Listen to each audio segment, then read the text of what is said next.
जय श्री कृष्ण, जय श्री राम।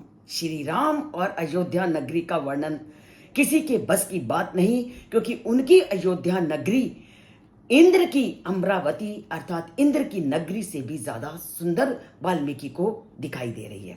तभी वो आज भी कहते हैं, विमानम इव सिद्धा नाम तपसा अधिगतम दिवि सुनिवेशित वेश्म अंताम नरोत्तम समावृतम। अर्थात वो ऐसी है मानो देवताओं के विमानों से भी सुंदर है। देवताओं के विमानों से तात्पर्य है सिद्धों के, अर्थात सिद्ध कोई ऐसा सिद्ध लोगों का उनको आशीर्वाद मिला हुआ है कि वो नगरी सभी प्रकार की सुख सुविधाओं से संपन्न है। तो सिद्धों के विमानों से यहां तात्पर्य है कि सिद्धों ने उस नगरी को कोई आशीर्वाद प्रदान किया हुआ है कि वो नगरी इंद्र की नगरी से भी ज्यादा सुंदर लगती है, इंद्र की नगरी से भी ज्यादा उसमें सुख सुविधाओं के से संपन्न है और सभी प्रकार के सिद्ध लोगों के, सभी प्रकार के उत्तम प्रकृति वाले लोगों का उस नगरी में निवास है। और ये तभी संभव है जब किसी को ऐसे ऐसे लोगों से आशीर्वाद मिला हो जो उसको सभी प्रकार की सुख और समृद्धि से संपन्न करते हैं। कोई ऐसा घर नहीं जिसमें पूरे के पूरे ऐश्वर्य विद्यमान ना हो।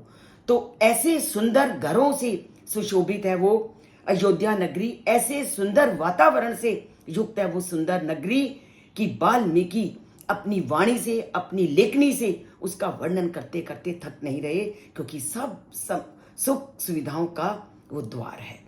स्वर्ग का ये दूसरा रूप है। स्वर्ग का अगर किसी ने रूप देखना है तो वो उस अयोध्या नगरी में वाल्मीकि के द्वारा वर्णन की गई उस नगरी को सुन करके, उसको जान करके उस स्वर्ग का अनुभव कर सकता है। और इसीलिए स्कंद पुराण में वाल्मीकि रामायण का कदम कदम पर वर्णन है कि वाल्मीकि रामायण के अगर एक भी श्लोक को कोई पढ़ या सुन लेता है तो उसको सीधा ही मोक्ष की प्राप्ति होती है।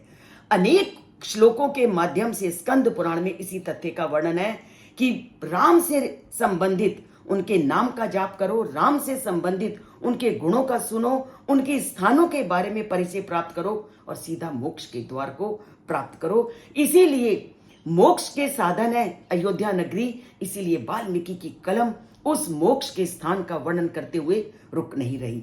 तो हम भी अगर अनुभव करें तो जब किसी सुंदर स्थान को देख करके आते हैं तो हम भी तो यही बोलते हैं कि मेरी वाणी उस स्थान का वर्णन नहीं कर सकती, तो वो तो अद्वितीय स्थान था जो कि स्वर्ग से भी बढ़कर था। तो वाल्मीकि